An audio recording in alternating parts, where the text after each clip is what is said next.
Hey everybody, welcome back to Dave's Small Engines. I just picked up this massive single stage snowblower. Got to give a good shout out to my friend Justin. He saw it on Marketplace for 50 bucks. He messaged the guy right away, picked it up for me and said, I know just the guy to check this thing out. Let me show you what I got. All right, so here it is. This is a Toro Snow Commander with power propel, 24-inch wide cut, 7 horsepower, single stage, 2-stroke blower. Now this thing's pretty neat. First of all, it's massive for a single stage blower. Most are, 20, 21 inch with 5 horsepower.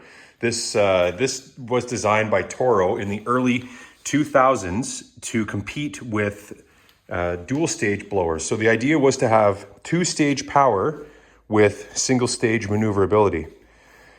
I don't know if they achieve this. It's huge. It's 115 pounds. It's got pneumatic rear tires, so air-filled rear tires. It's actually got a second set of tires up at the front, wheels that it rolls on. You could get it with electric start. This one doesn't have electric start.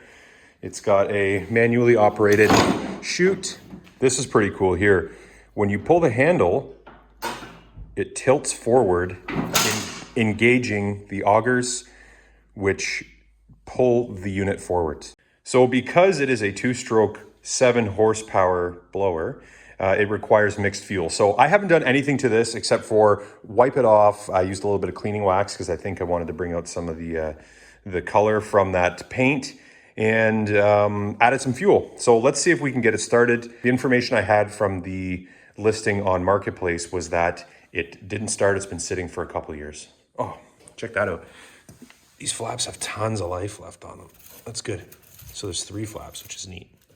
Okay, so I just added some 2-stroke mixed fuel, 50-to-1, using steel oil and premium fuel with no ethanol. Let's see if we can get it started. Okay, so we'll prime it. It doesn't really feel like the primer bulb is popping back, so I'm wondering if, you can hear it a little bit. Got an ignition key. Now there is no electric start on this, but the ignition key is on, or what it says to be on. Full. I got the choke down here. Choke is fully on. Let's give it a pull.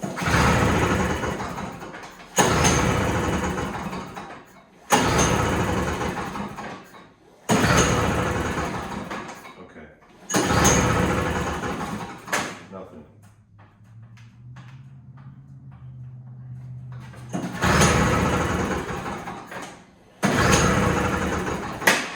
Now, because it's been sitting, the most common problem that we have with 2-stroke equipment when it sits for a long time, especially if it has ethanol fuel in it, is that the carburetor gets all gummed up with that ethanol. Kind of creates this little bit of like a pasty muck goop, I like to call it. Usually builds up inside the carburetor. So the next step for me is to take this cover off here, and we'll see if there's a carburetor issue.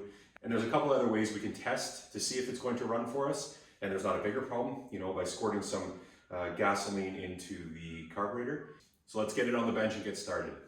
All right, so the first thing we need to do is get this behemoth up on the workbench. And I'm not sure, it's probably a job for 2 people, but. Oh yeah.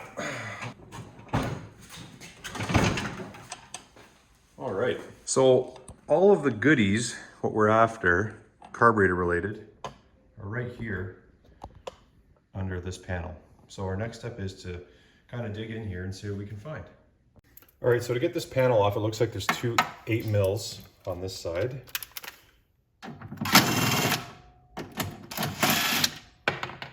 Number 1.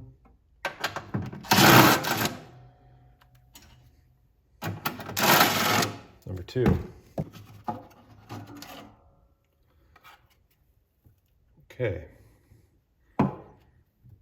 So here's our carburetor, and truly it does look like pretty good access. Okay, so what we're looking at here, this is the fuel in, this is our carburetor, this is our choke.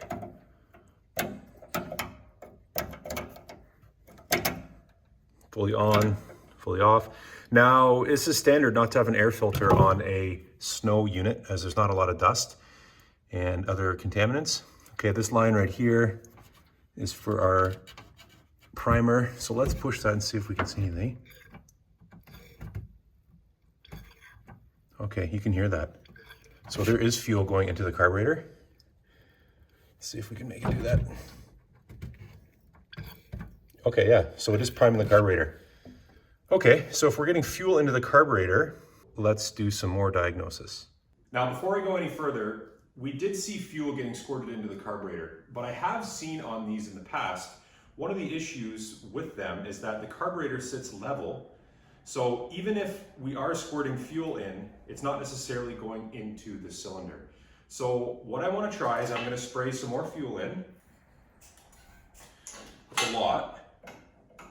So I can see it in the opening here to the carb. And then I'm going to tilt the blower.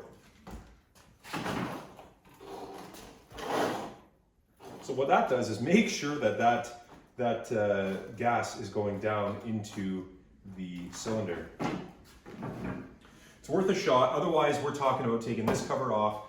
These are rusty. Take the chute off. Those bolts are rusty too. So if we can avoid it, let's try it. So ignition on, starter, choke fully on.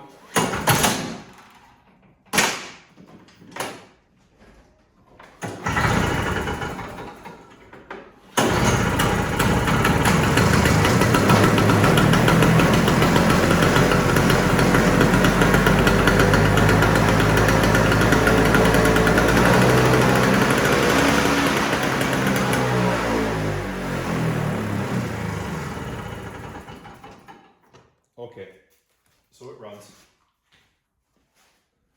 Time to open a couple doors here. There, get the fan on, put the door open. Let's do it again. Oh, ignition on.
Let's see if it starts again with the choke all the way off.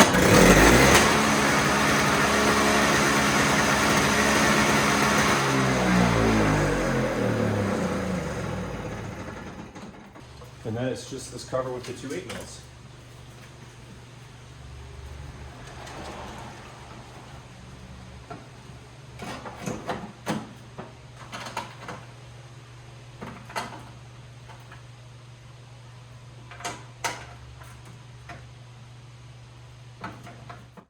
Thanks for watching the video, everybody.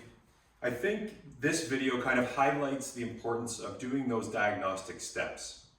I was prepared to pull this carburetor off, pull this top cover off, check for spark, do all of those things when really everything that was needed was just a little bit more fuel saturation into the carburetor, which had been sitting for several years.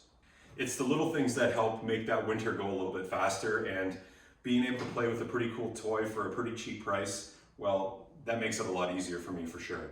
It's not always that things go this easy. This snowblower was a total win, I think.